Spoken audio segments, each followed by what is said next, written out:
is SMNI News Channel. Truth that matters.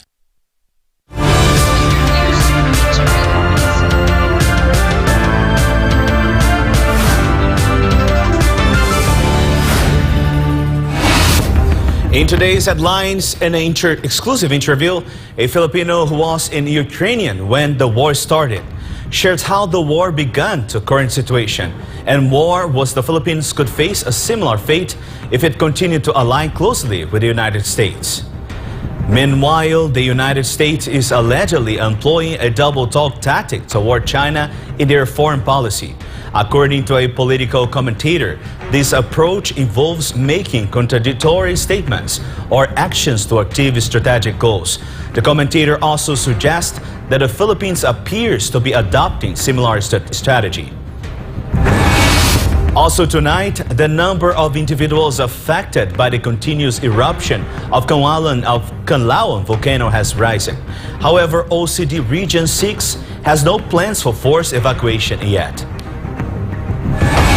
For our top global stories, Iran issued a stark warning of retaliation following an Israeli airstrike that killed an Iranian Revolutionary Guard officer early this week. Tension escalates as both nations brace for potential consequences.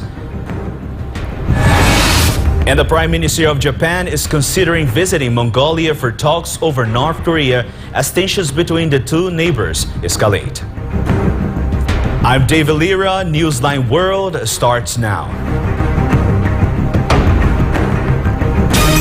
First in the news, the number of individuals affected by the continuous eruption of Kanlaon Volcano has risen. However, OCD region has no plans to do a forced evacuation yet. Find out why in Almar Fersuelo's report.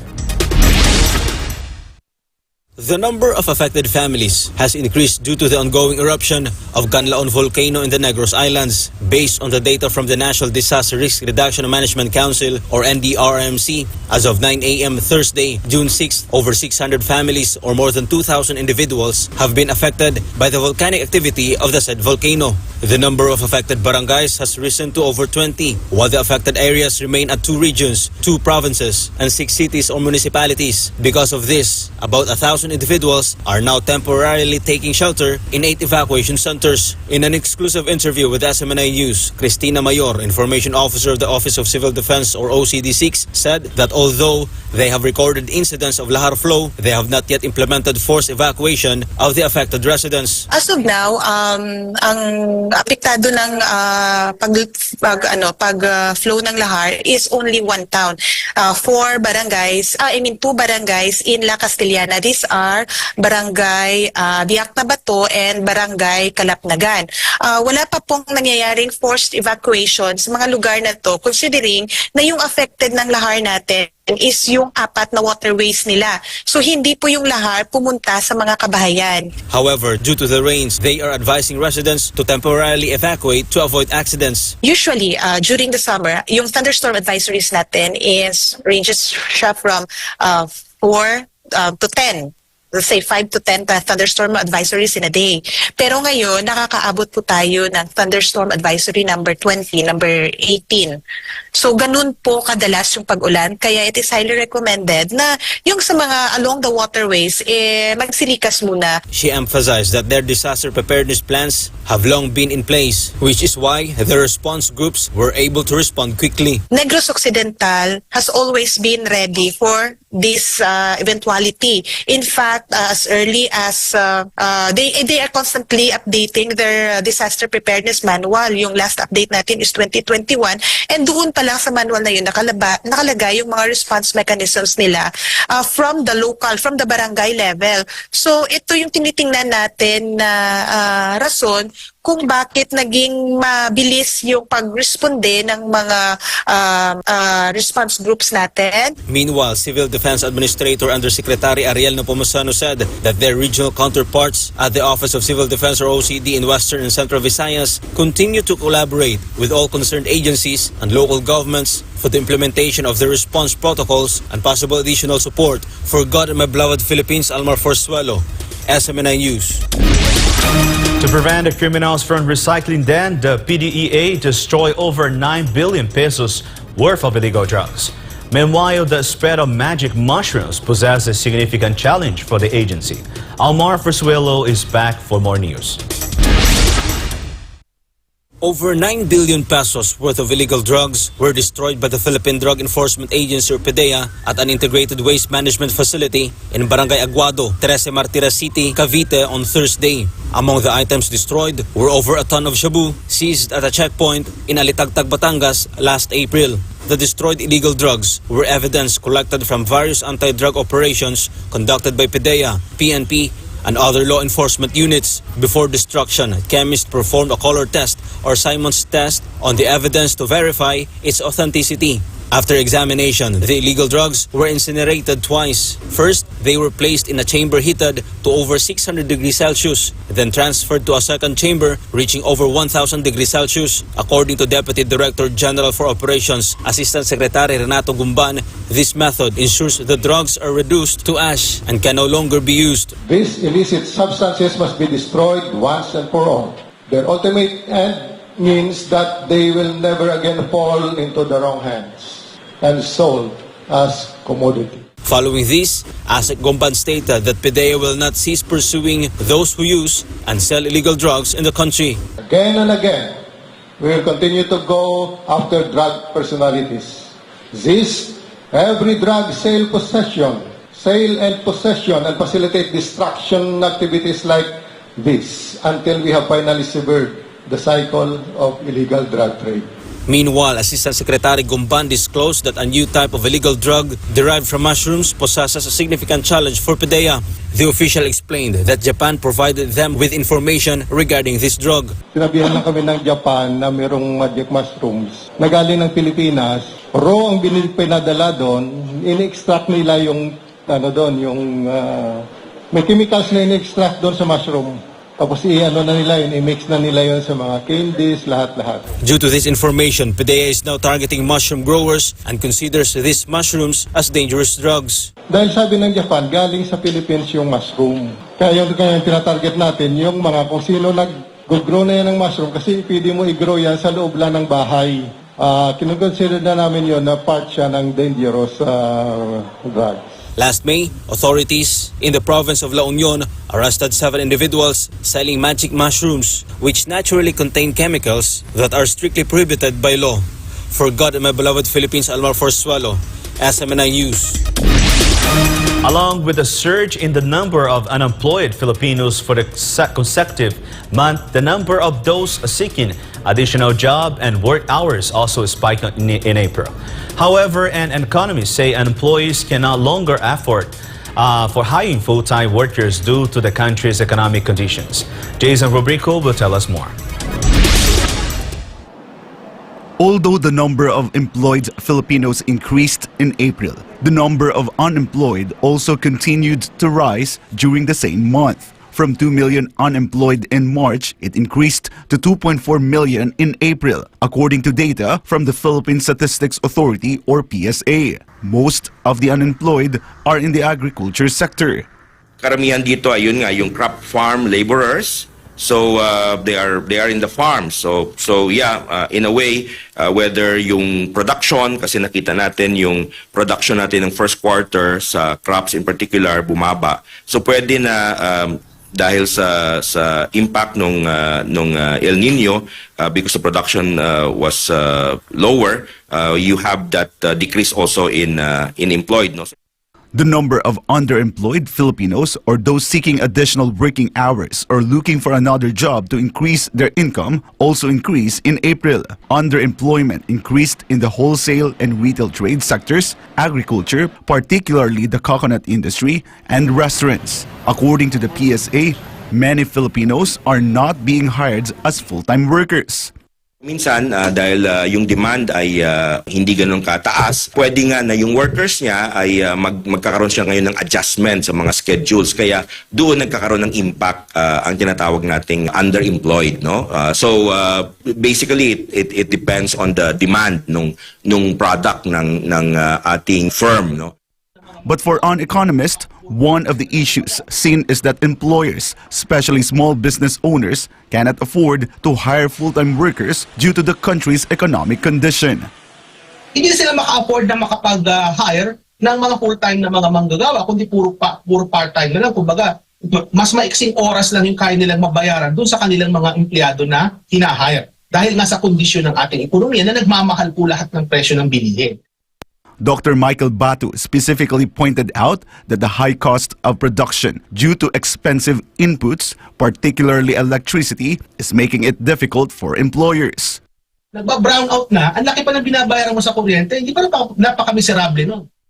But Batu says that those in the informal sector make up a large percentage of the country's economy. They have jobs but do not receive benefits and do not earn the minimum wage. Due to the current situation in the country, the Economist is now wondering about the pledges brought by President Bongbong Marcos from his trips abroad, which were supposed to provide many jobs for Filipinos. Kung merong supisyenteng hanap buhay ang ating mga kababayan na nakakapagbigay sa kanila ng mataas na sahod, hindi natin maririnig yung reklamo ng ating mga kababayan na pag tumataas ang presyo ng luya o ng bawang, hindi na sila makabili ng luya at bawang. According to a consumers group, unless the government seriously addresses the employment problem, the crisis currently being experienced in the country will not end. Kaya dapat yan talaga mayroon agarang solusyon, radikal na solusyon ang kailangan ng gobyerno dahil uhaw na po. Hindi na paghintay ang gutom na Pilipino sa kasalukuyan, no? Para mabago ang kanilang kabuhayan, umangat ang kanilang kabuhayan at sumaya ang kabuhayan ng bilang Pilipino. For God and my beloved Philippines, I am Jason Rubrico, SM9 News. The Department of Tourism once again assured the safety in the tourist destination in Mindanao. Currently, the DOT chief visited Surgeon region for the Philippine Experience Program in the agency. Crisaline Catarong filed this report. Encompassing 4 provinces and 4 cities, Surgeon boasts a diverse history, tradition and culture, offering a rich experience of Mindanao to the world. The region is renowned as a top producer of coffee in the Philippines due to its extensive plantations in Sultan Kudarat province alongside its beautiful tourist destinations. Now, Surgeon is one of the destinations chosen by Department of Tourism Secretary Cristina Garcia Frasco for the Philippine Experience Program, the 9th edition of the DOT's program. And so dinadala po natin yung ating mga national and regional tourism stakeholders, tour operators, travel agencies, pati na rin po yung ating mga content creators as well as dignitaries from various countries all over the world to these regions so that they can get to know the local traditions, culture, heritage, pati na rin po yung ating natural landscapes. To recall, the DOT launched the said program last year to promote the country's cultural and heritage tourism. Accompanied by Philippine Experience Program delegates, Frasco visited major tourist destinations in General Santos City and Sarangani Province. Their itinerary included Jen Santuna Fishport, Pacquiao Private Beach House in Sarangani, and the White Sand Beaches in Glan, Sarangani. For a unique experience and appreciation of the vibrant culture of the Balaan and the Kakaulo, the DOT delegation visited Malungan Retreat and Training Center in Malungan, Sarangani, a place focused on preserving the culture and heritage of the local indigenous community. Since last year, the DOT has successfully launched the program in the regions of Calabarzon, Mimaropa, Bicol, Western Visayas, Davao Region, Northern Mindanao, and Zamboanga Peninsula. The program also aims to expand livelihood and employment opportunities for Filipino citizens. Meanwhile, Secretary Frasco reiterated that tourist destinations in Mindanao are safe despite occasional concerns due to reports of unrest. The efforts of the national government in conjunction with the local government as well as our uniformed men and women of the AFP and our local Philippine National Police are quite comprehensive and devoted to ensuring the safety and security of our residents and our tourists in Mindanao. The Secretary shared that training for tourist police continues, having trained over 7,000 with the assistance of DILG. The agency also launched the Tourist Assistance Call Center to provide assistance to tourists anywhere in the Philippines. The DOT also collaborates with various embassies worldwide to improve their travel advisories, especially in Mindanao. So Mindanao is ripe for international and domestic tourism, and the people here are ready to welcome every guest that comes with the love that is so distinct to us Filipinos. For God and for my beloved Philippines, this has been Creseling Catarong, SMNI News. Amid reports of the International Criminal Court, or ICC, issuing a warrant of arrest against former President Rodrigo Duterte, the House of Representatives of the Philippines is currently investigating alleged extradition killing during the previous administration. A lawmaker also said that an invitation will be given to Duterte and his friends, who was the former head of the Philippine National Police. But what is the comment of Duterte former cabinet member on this matter? Let's find out in Sara Santos' report. Pag tinawag mo presidente, sasabihin sa'yo ni presidente, nasaan yung 20,000? Pakita nyo sa akin mga listahan. Sino yan? Kailan namatay yan? Anong petsa niyan? Anong okasyon yan? Abogado ito eh. Of course. Di ba? Kaya useless. Kung wala kayo may sagot, huwag nyo nang tawagin, mapapahiya lang kayo. Just recently, House Committee on Human Rights Chairperson Bienvenido Abante Jr. said that former President Rodrigo Duterte and former Philippine National Police or PNP Chief and now Senator Ronald Bato de la Rosa will be invited to the committee's next hearing. Abante's committee is currently probing the Duterte administration's alleged war on drugs campaign. However, former Chief Presidential Legal Counsel Attorney Salvador Panelo stressed that Abante's committee must prepare all evidences on the alleged 20,000 extrajudicial killings during the previous administration. Yan ang claim na 20,000 plus. Saan man nagmula yun? Nagmula yung kay Rappler eh. Sino nga si Rappler? Maria Ressa. Si Maria Ressa. US funded. Siya nag-release nun. And in fact, personally, I asked her. Sabi ko, I don't remember na kung personally o basta parang sinagot niya yung tanong ko eh. Sabi ko, saan mo na ako yung 20,000? Sabi niya, ni-report lang yan ng isang dyaryo din eh. Ay, tinamaan ng magaling ka ako. Inuulit mo lang pala, hindi mo verify. Kaya ever since, hinahamon na po natin, kahit si Presidente Duterte, yung 20,000 yun, nasaan yan? Saan ang listahan yan? Kasi, yung gobyerno, meron pong listahan ng mga napatay o namatay in the course of the raid. Kompleto ang facts. In fact, pinalalabas pa sa TV. Yun ang recorded. Yung sinasabi niyo, chismis. Meanwhile, President Ferdinand Marcos Jr. said during a PNP command conference at Camp Crame this week that theft, rape, and other crime index have gone down. However, it seems that something else followed along with it. Marami na namang has gone down. Criminality and so forth and so on has gone down. Economy has also gone down. His popularity and trust rating has also gone down. Kaya tama siya. Yun totoo. In addition to. For God and my beloved country, the Philippines, this has been Sara Santos, SMNI News. Up next, an overseas Filipino worker shares his harrowing experience in the ongoing war between Ukraine and Russia. The United States is Ukraine's #1 military ally, and the reason behind its confidence is waging war against Russia. Ukraine is now running low ammunition, second-hand and faulty ammunitions provided by the U.S. He tweeted the Philippine government, stressing that the countries could end up like Ukraine if we continues to subservient to the U.S. And the U.S. is allegedly employing a double-talk tactic toward China regarding their foreign policy. According to a political commentator, this approach involves making contradictory statements for actions to achieve strategic goals. The commentator also suggests that the Philippines appears to adopting a similar strategy. Meanwhile, Newsline World will be back after the break.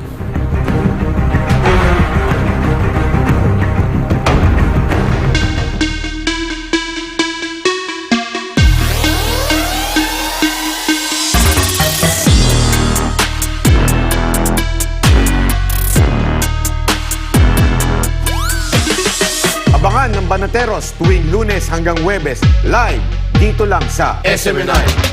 Yan ang Banateros, walang inuurungan. Pag tama palakpakan, pag mali ay babanatan.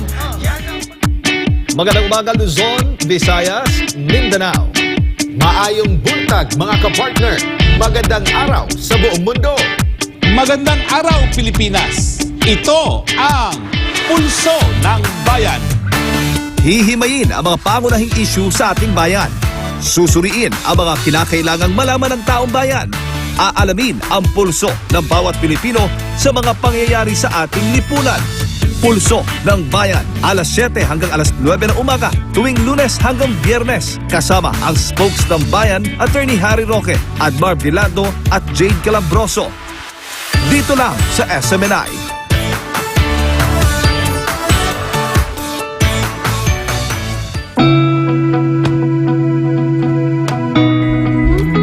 Kung akong tatanungin, kahit saang aspeto, gusto ko garantisado. Metikuloso akong tao, kaya gusto ko lahat maayos at sigurado. Lahat quality, yung hindi ako makukompromiso, pero sulit ang presyo. Ganyan ang clean fuel, kaya dito, panatag ang loob ko.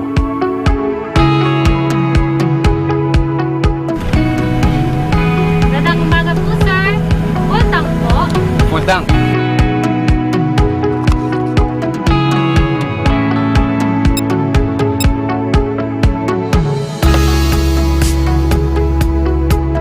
Gusto mo ng dekalidad na gasolina pero sulit ang halaga, mag-clean fuel ka.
Children will grow up and bring the joy, the love, the peace, and compassion to the whole world.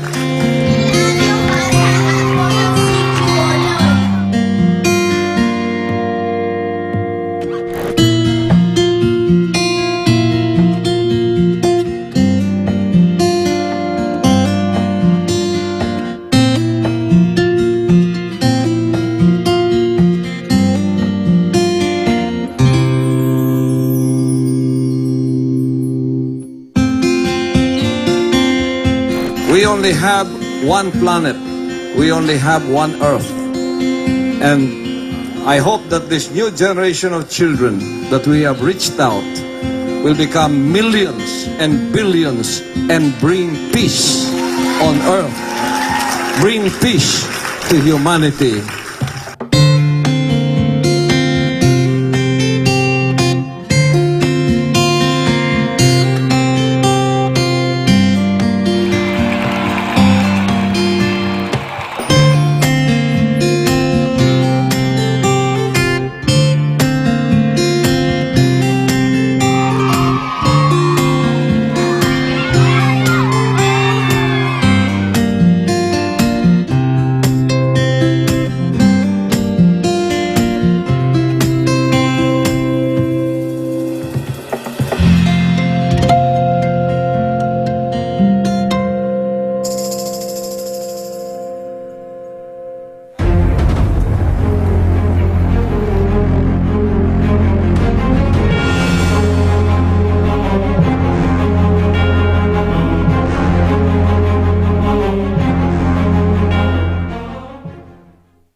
In the spiritual, you don't have to have a doll in order to become a witch.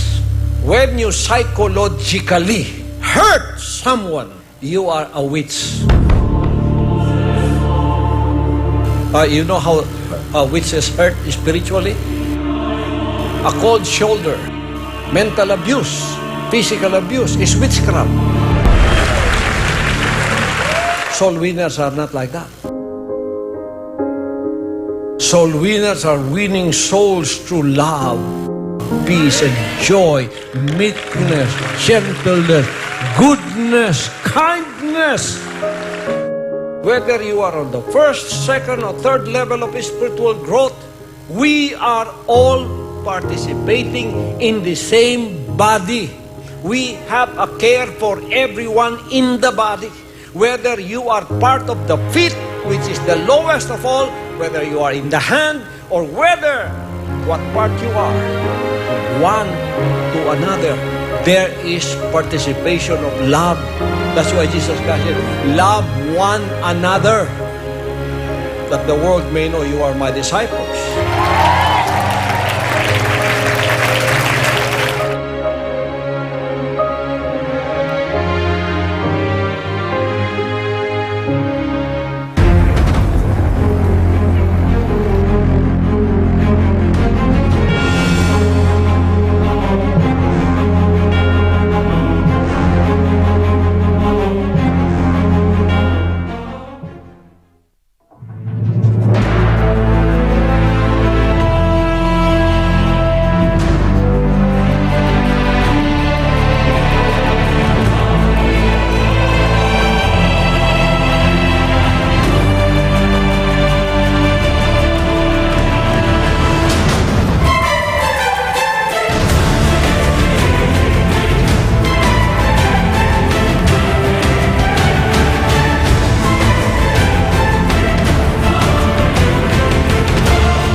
Back in the news, an OFW from Ukraine has shared his experience in the ongoing Ukrainian-Russian war. Here's MJ Modahar with the report. Kala nila yung gira basta ganun lang ba? Sasabihin nila, tinutulungan tayo ng Amerika, ganyan, taas sila ng kamay, ganyan, nagmamalaki. Hindi nila alam kung paano yung gira. In an interview with SMNI, our fellow Filipino Ray Arpon narrated the dire situation of those who caught in the Ukraine-Russia war. Arpon's family is now in Denmark and no longer in Ukraine. He recounted how they were all shocked when Russia attacked Ukraine in February of 2022. Hindi man ini-expect ng mga citizen doon na magkakagera dahil walang abiso din ang gobyerno. Kaya nabigla na lang na ang mga tao na ganun na ang nangyari. According to Arpon, there are numerous problems in Ukraine, including poverty and a lack of food supplies, especially electricity. About 10 Filipinos he knows are still in Ukraine, unable to leave because of their families. Yung iba, ayaw talaga magbukas ng kuryente at yung iba, walang kuryente. Yun ang inaalala nila ngayon. Sa ngayong panahon na to. Sa winter, ano mangyayari? The U.S. is Ukraine's #1 military ally and the reason for its confidence in waging war against Russia. However, according to Arpon's acquaintances trapped in the war, the weapons provided by the U.S. are faulty. Tingnan mo ang Ukraine ngayon. Paano nila madipindihan dahil nga ang problema ngayon din sa Ukraine, ganito, binigyan sila ng mga ammunition. Pero yung mga ammunition na yung mga second hand, ngayon nasa field. Ang ginagawa nila, kinukuha nila kung ano yung magagamit. Kung gulong, kunin nila, tapos yung battery, kunin nila, i-assemble nila ngayon. Meanwhile, former Philippine ambassador to Greece and Cyprus, Rigoberto Tiglao, sees no rational reason for Ukrainian President Volodymyr Zelensky's recent visit to the Philippines. Tiglao said both the Philippines and Ukraine are puppets of the U.S., which is why Zelensky visited the Philippines. Tiglao emphasized that the U.S. orchestrated the meeting of the two leaders as optics or propaganda. Ukraine being bullied by Russia, while the Philippines of being bullied by China. Kaya kung mangyayari yan dyan sa Pilipinas, akala ng ibang tao yung gira basta ganun lang. Hindi nila alam kung ilan ng taong nang namatay. Lalong-lalo na tayo, anong kalaban-laban din natin para talaga tayong Ukraine.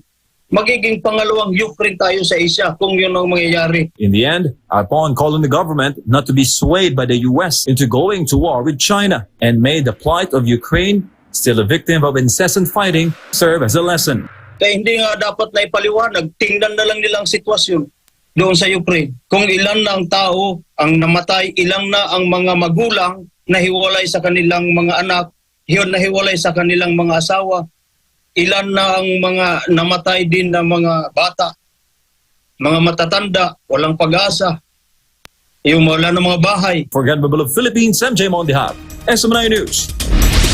The U.S. is allegedly employing a double-talk tactic toward China regarding their foreign policy. According to a political commentator, the Philippines seems to be following suit. MJ Mondihab, tell us more. Political writer and commentator June Abines did not buy President Bongbong Marcos' statement that his global visits are not influenced by the interest of America, Russia, or China. Marcos Jr. insists that he is solely focused on the interests of the Filipino people. Abines claims that the president is skilled in rhetoric, but his actions contradict his words. President Marcos has a habit of saying one thing but doing the exact opposite. Lahat ng ginagawa niya as a president in the last 2 years, he said something, baliktad ang ginagawa niya. According to Abines, the Philippines had no adversarial countries. However, when Marcos allowed the Americans to use the Philippines' military bases, China's attitude towards the disputed territories in the West Philippine Sea soured. Why do they need 9 IDCA bases in the Philippines?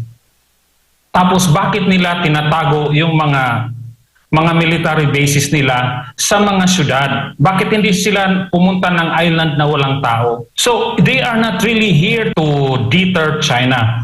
They are here for their own interest. Abines mentioned that Marcos has access to China's President Xi Jinping, having visited China several times.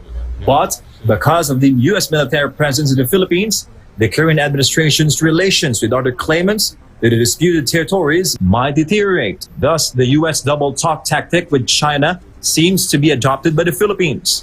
Ang sinasabi niya ay halos lip service lang. So, sa tingin ko, I think he's under the direction of the United States to do double talk.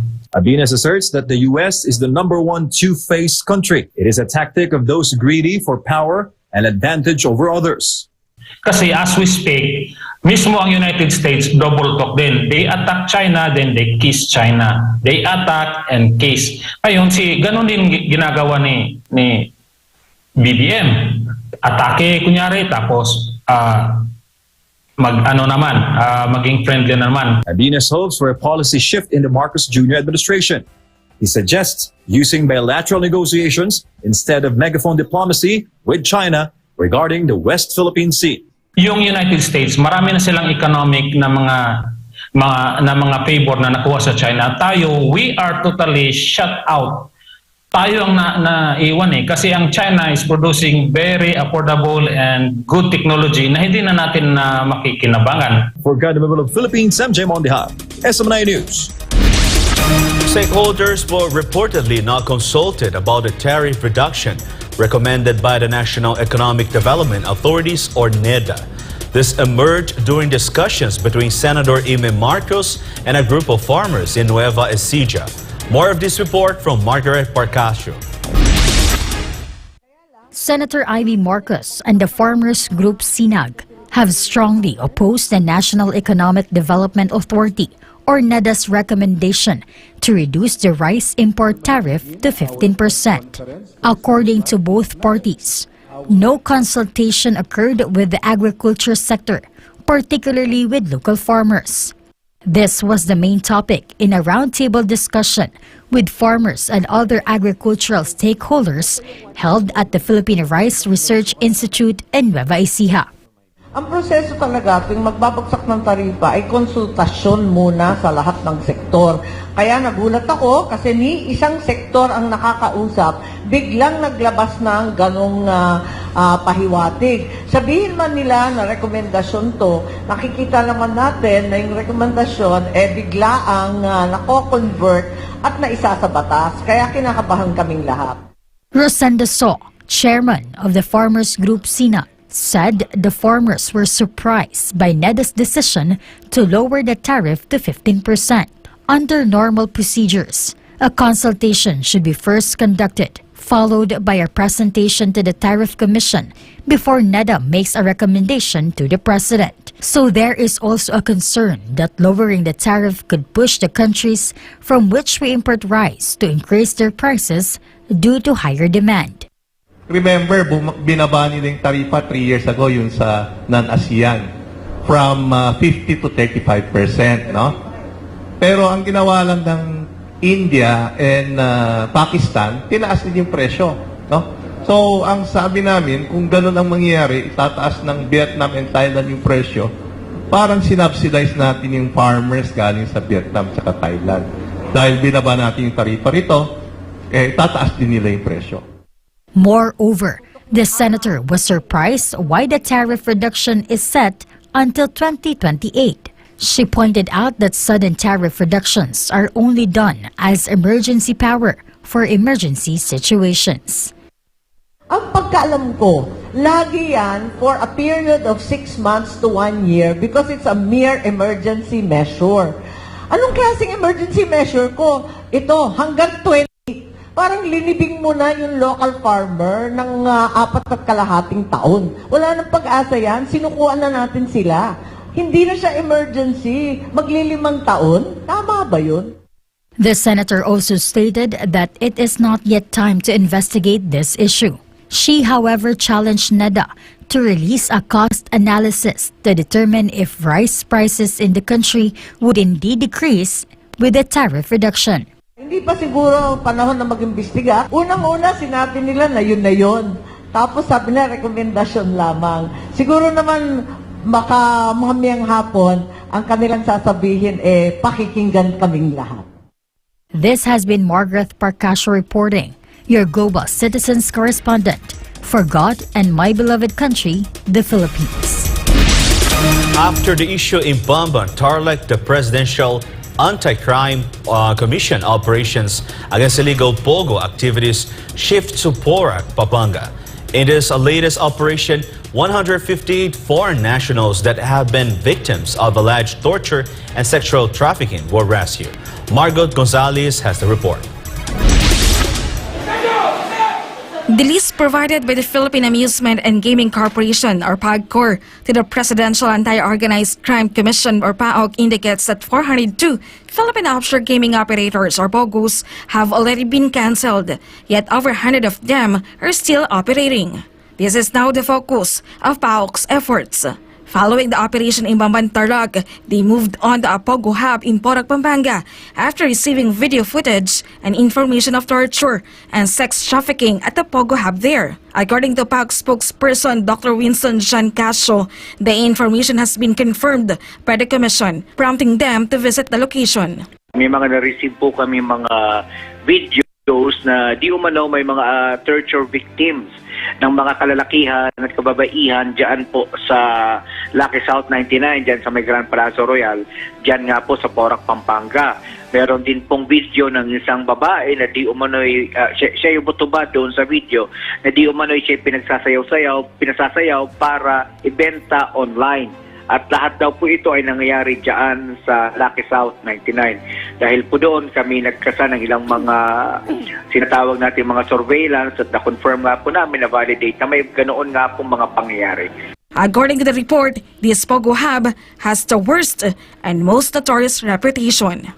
Allegedly, ayon sa mga Chinese nationals dito sa buong Pilipinas na nagtatrabaho sa iba't ibang mga gaming industries, ito daw pong Lucky South 99 na kung tinatawag nila sa kanilang parlance na Park 3, Park 3, ito daw po ang pinakatalamak, pinaka-prolific, pinakamasamang illegal na pogo at scam farm pagdating sa kidnapan at patayan.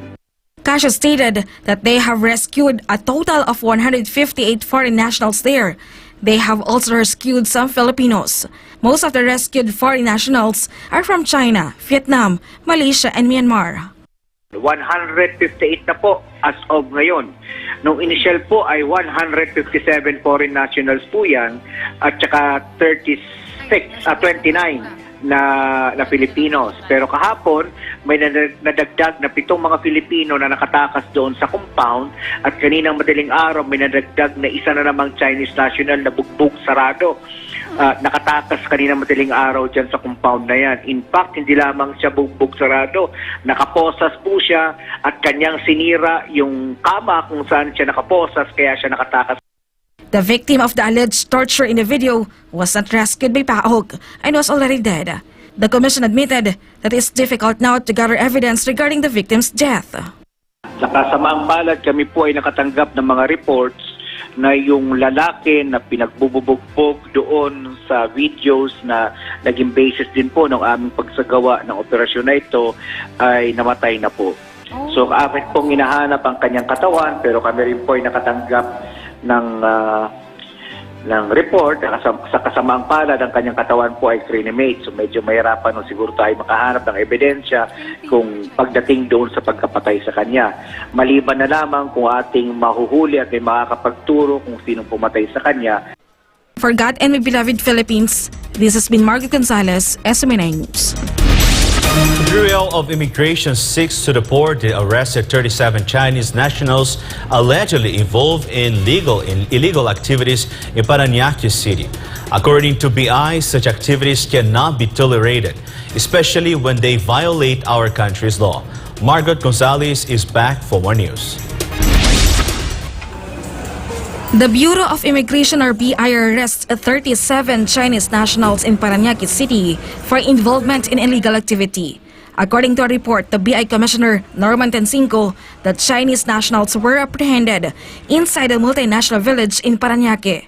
Among those arrested were 7 women and 30 men allegedly engaged in the illegal sale of food, groceries, and illegal operations in restaurants in the area. Tencinco stated that they will not tolerate such activities, which they discovered through intelligence reports regarding foreigners illegally working within the said subdivision. They will be detained in the BI facility inside Camp Bagong Diwa in Bikutan, Taguig, while the resolution for their deportation cases is pending. According to BI spokesperson Dana Sandoval, the Chinese nationals do not have legal documents in the Philippines, and if they wish to work here, they should then apply for or obtain an ING or pre-arranged employment visa to make it legal. The BI suspects that the 37 Chinese nationals had been operating illegally in the area for quite some time. For God and my beloved Philippines, this has been Margaret Gonzalez, SMNI News. Some sugar producers are worried about the eruption of Mount Kanlaon after it was raised to alert level 2 by PVOLs. Sugar production could be affected, especially seeing several areas of Negro Islands are now covered with Lahar du Volcano eruption. Let's find more with Chena Torno.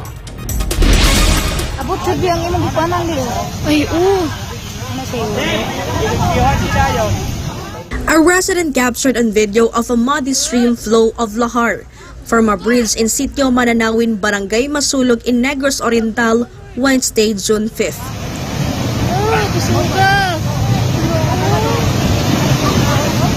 The Lahar flow accelerated due to volcanic eruption June 3 this year, making the river look like this.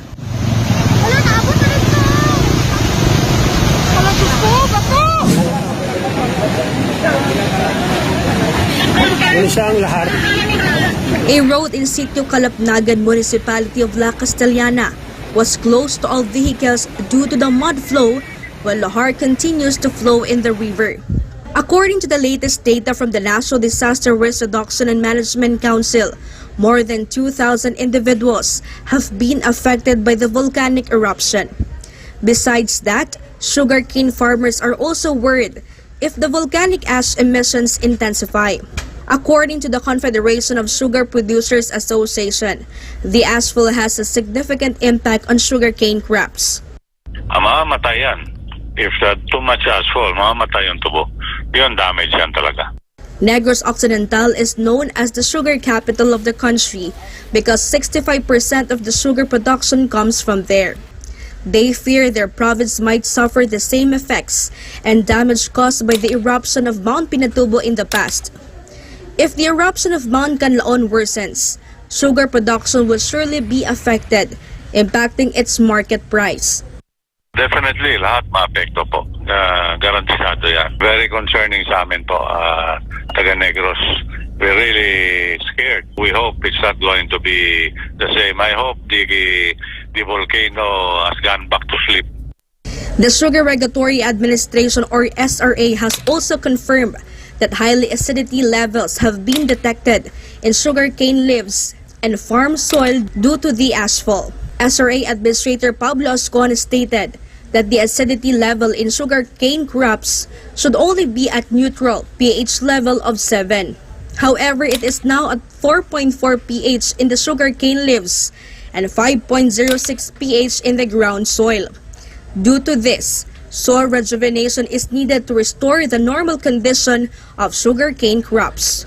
Yung effect nun, most probably, madidelay yung harvest nila, but then, hindi naman po maiiwan na abandon yung mga fields nila. We're continually watching it to help them monitor sa ambient air quality, and yung research station po natin kasi is malapit sa Kanlaon din, yung Lagarek. So, constant monitoring lang po. About 23,000 hectares of sugarcane in parts of Negros Occidental and Negros Oriental have been affected by the eruption of Mount Kanlaon. Even its 4 mill districts have been affected, but there is no need to worry about sugar production as the impact is minimal. However, they have also delivered aid to the affected farmers. Yung intervention po ng SRA, we have about 2.5 million in funds. Yung pinaka-important concern natin was the availability of N95 masks for the farmers and our employees stationed near Kanlaon. Ang effort natin is towards clean drinking water po. Kasi yung sources of water nila, sa ngayon po pinapasok ng lahar, no, ng mud flow. We're also giving out a bit of food and medicine po na assistance. Yung sa plans po ng SRA, yung stage 3 natin, no, just in case it gets worse, doon na kami nag-prepare ng shelter po sa loob ng research station just in case na kailangan. The Department of Agriculture said they have not yet received the initial damage caused to crops caused by Mount Kanlaon. Validation is ongoing in the affected areas, and farmers have also been advised to bring their livestock to designated evacuation centers. The DA is ready to provide assistance to the affected farmers and fisher folks. Of course, yung ating pagbigay ng tulong sa kanila, una dun sa Quick Response Fund, pangalawa yung pagbibigay natin ng assistance through Survival and Recovery Loan. That's a standard package na binibigay natin pag may mga calamities. For God and for my beloved Philippines, this has been Sheena Torno, SMNI News. When we come back, Iran issue a stark warning of retaliation following an Israeli airstrike that resulted the death of Iranian Revolutionary Guard officer early this week. This tension escalated as both nations brace for potential consequences in the wake of this target attack. And the Prime Minister of Japan is considering visiting Mongolia for the talks over North Korea as tensions between the two neighbors escalate. We will be back soon.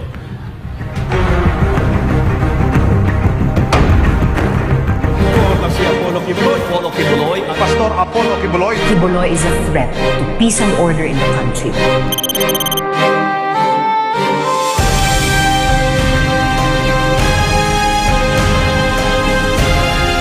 Father, you have ordained leaders for the development, prosperity of our country, no matter what. The scriptures are very clear. And the scriptures tells us to put them up in supplications and prayers, that they may do the right thing, that they may guide our nation towards peace and development and prosperity. Before I become extinct, I'd like to say to you, talagang you are the son of God.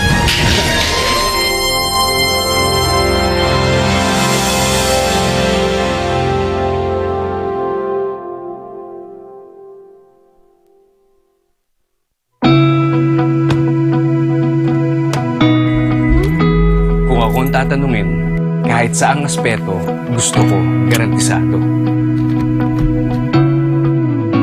Metikuloso akong tao, kaya gusto ko lahat maayos at sigurado. Lahat quality, yung hindi ako makukompromiso, pero sulit ang presyo. Ganyan ang clean fuel, kaya dito, panatag ang loob ko.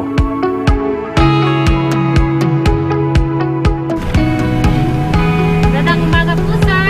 Full tank po. Full tank.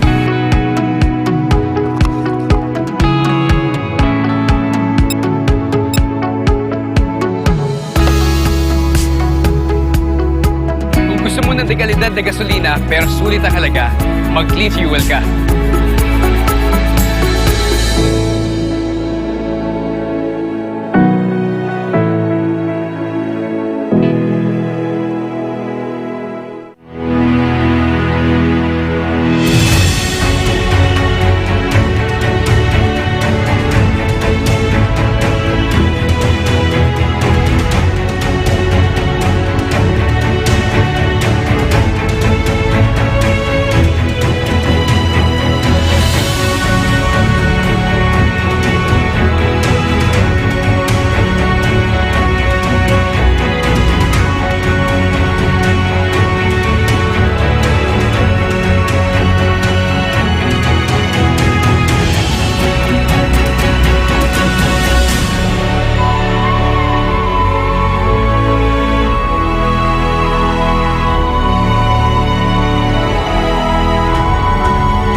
Children will grow up and bring the joy, the love, the peace, and compassion to the whole world.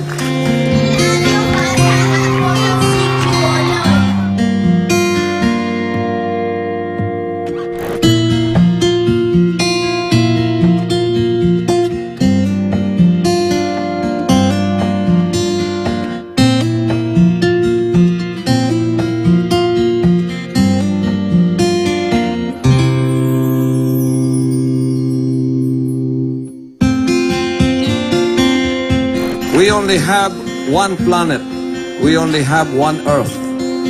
And I hope that this new generation of children that we have reached out will become millions and billions and bring peace on Earth. Bring peace to humanity.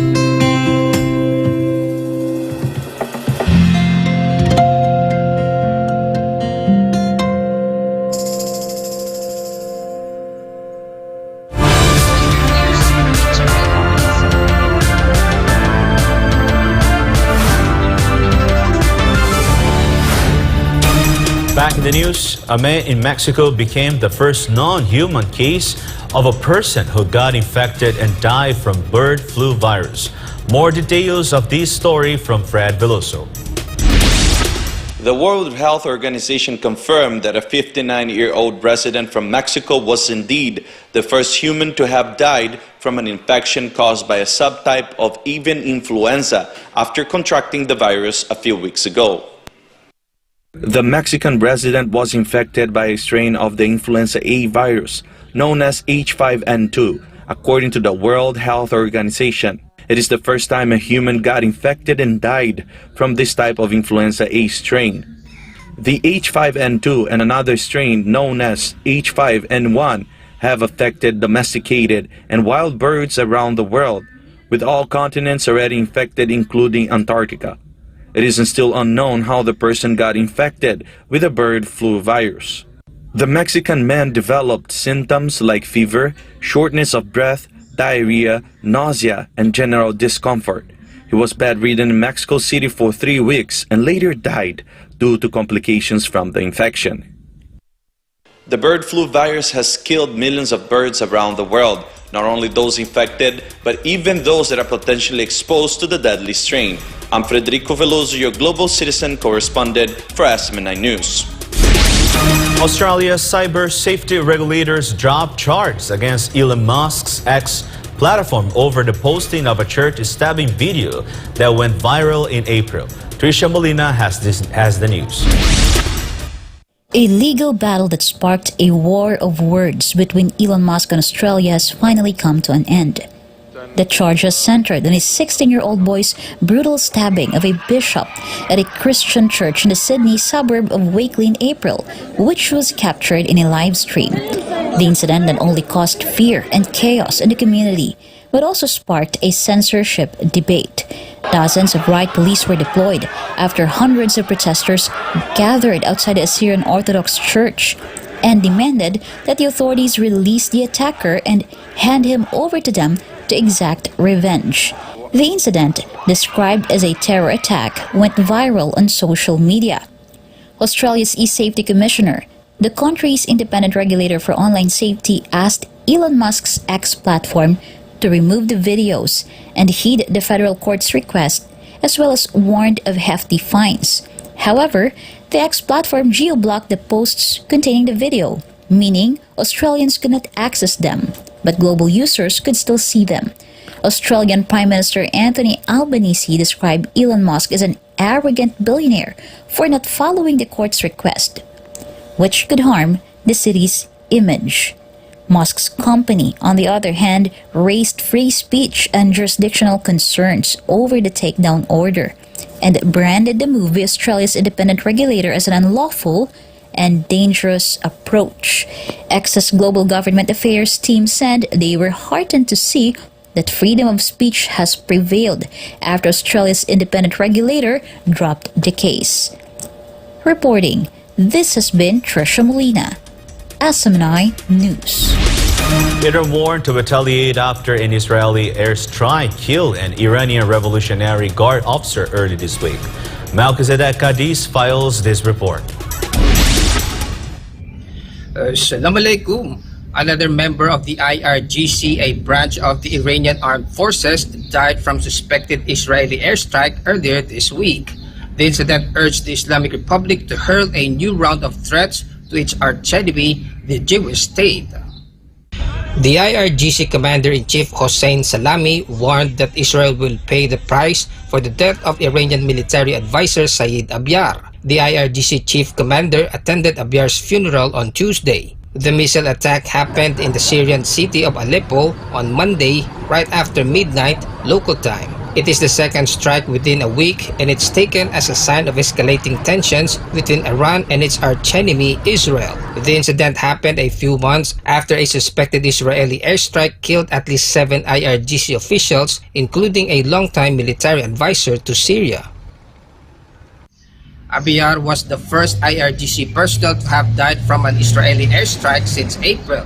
Israel, on the other hand, has not officially recognized or denied its involvement in the airstrike. Reporting from Kuwait, I am Melchizedek Cadiz, your global citizen correspondent for God and for our beloved country, the Philippines. The Prime Minister of Japan is considering visiting Mongolia for talks over North Korea as tensions between the two neighbors escalate anew. Federico Veloso has the details.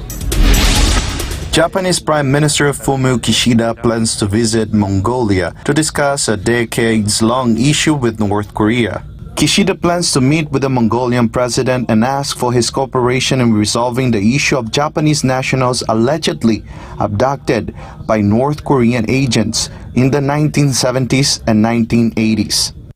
The Japanese leader is anticipated to discuss with the Mongolian leader the need of bringing back the victims to their home country as the abductees' relatives are getting old, as well as call for support to establish a high-level bilateral dialogue with North Korea leader Kim Jong-un. In February, hopes of a diplomatic breakthrough between the North and the South was anticipated after North Korean leader Kim Jong-un's sister Kim Yo-jong stated that future relations between North Korea and Japan is likely, adding that a visit could happen as long as Tokyo will not make the issue of decades-old abduction of Japanese citizens an obstacle in building ties with Pyongyang.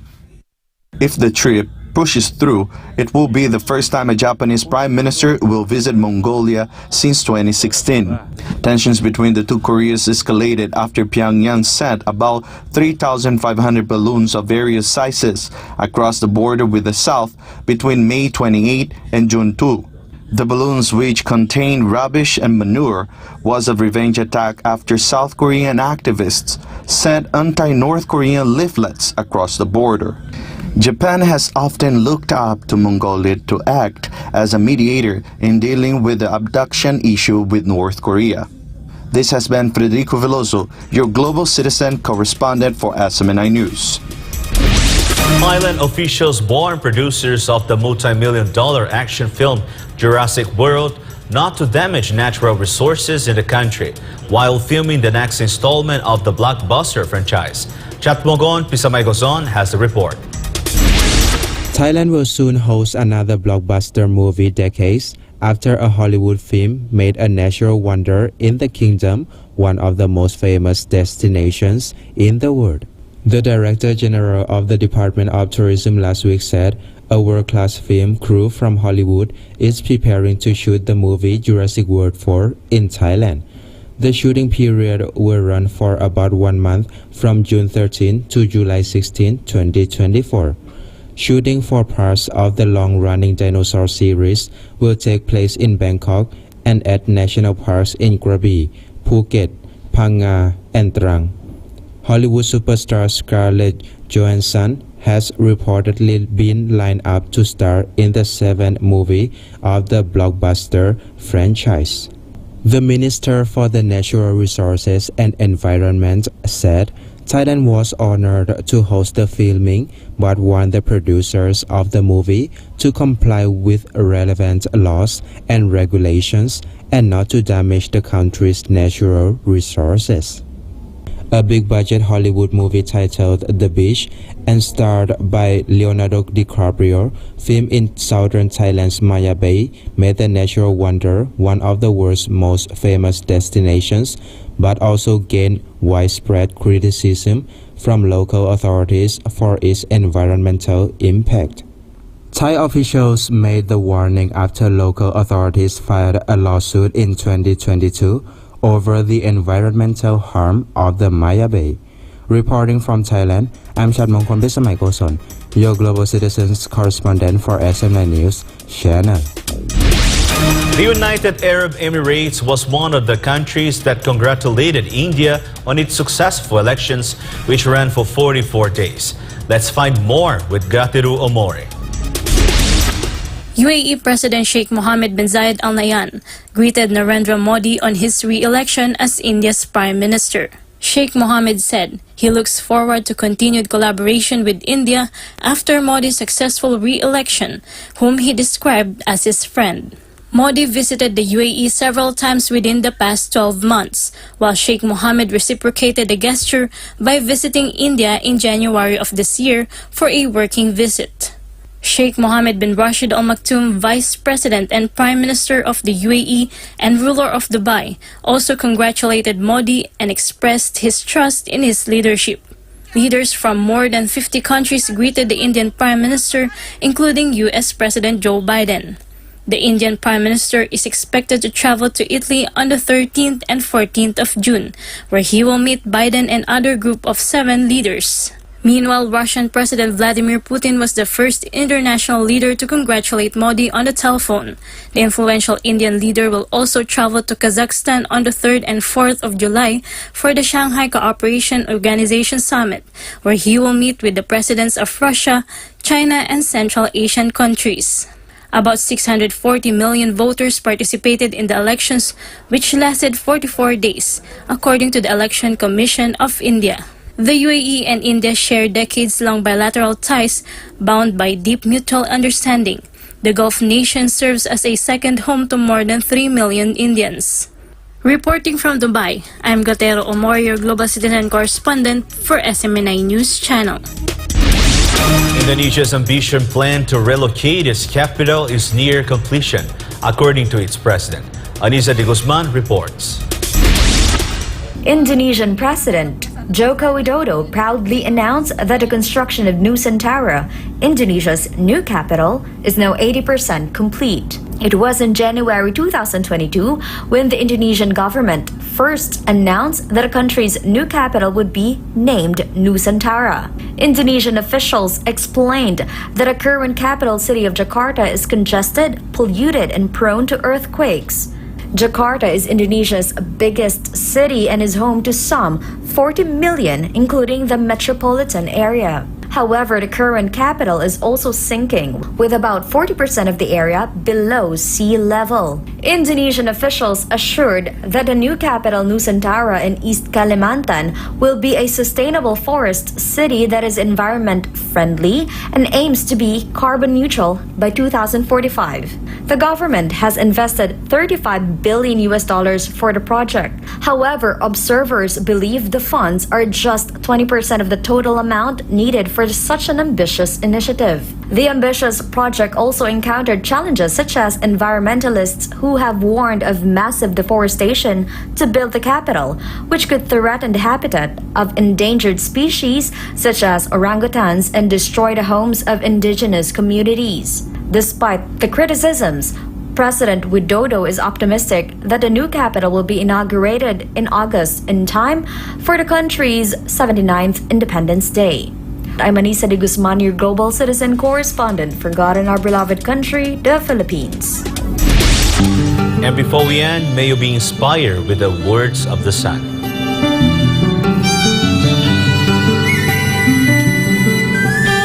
Injustice provokes God in His anger and invites His judgment.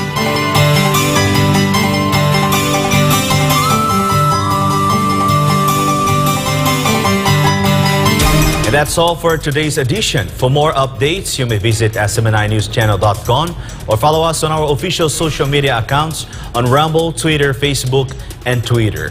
For God and Country, the Philippines, I'm Deivid Lira, and this is Newsline World.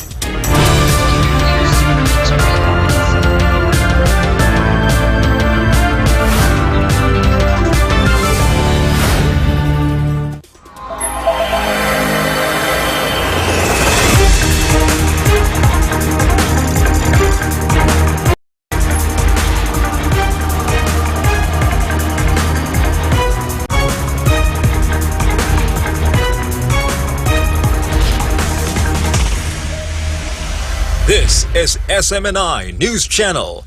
Truth that matters. Subscribe to SMNI News Channel and turn on the notification bell to keep you up to date. Also visit our official social media accounts and join our community on Viber and Telegram.